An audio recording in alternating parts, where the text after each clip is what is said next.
बघा, विद्यार्थ्यांनी class join केल्यानंतर त्यांच्या मनामध्ये शंका किंवा प्रश्न किंवा अनकम्फर्टेबिलिटी, कन्फ्युजन येणं सहज स्वाभाविक आहे आणि त्यांनी मोकळेपणाने ते प्रश्न विचारावेत. पण गडबड काय होतं, ज्या मुलाची शंका आहे तीच शंका इतरांची असणार हे गरजेचं नाहीये. इतरांना कदाचित त्या शंकांचं जे आहे निरसन ऑलरेडी झालेलं असतं. मग शिक्षकाने त्या प्रश्नाचं उत्तर द्यायचं नाही का? बरं, शिक्षकाने प्रश्नाचं उत्तर देत असताना त्याला वेळेच्या मर्यादेचं पण भान ठेवावं लागतं. मग करायचं काय? प्रश्न अपेक्षित आहे आणि त्याचं उत्तर देणंही अपेक्षित आहे.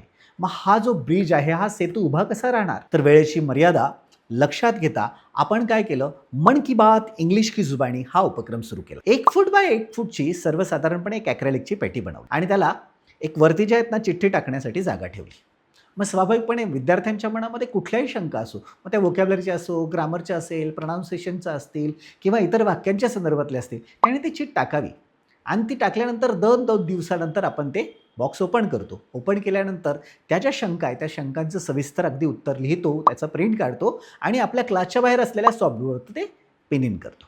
जेणेकरून काय होतं, फक्त त्याच विद्यार्थ्याला उत्तर मिळत नाही किंवा त्या बॅचला उपस्थित असलेल्या इतरांना उत्तर मिळत नाही, तर हे उत्तर सगळ्यांना मिळतं. कारण येणारा जाणारा प्रत्येक व्यक्ती क्लासचा तो त्या बोर्डकडे पाहतो आणि काय प्रश्न विचारले गेलेले आहेत, त्याचं उत्तर काय गेलेले आहेत, हा एक नवीन व्यासपीठ, नवीन प्लॅटफॉर्म तयार होतो. म्हणून मन की बात इंग्लिश की जुबानी, तुमच्या मनामध्ये येणाऱ्या शंका इंग्लिशमध्ये कशा सॉल्व्ह करायच्या त्याचं स्पष्टीकरण या माध्यमातून आपण देऊ शकतो.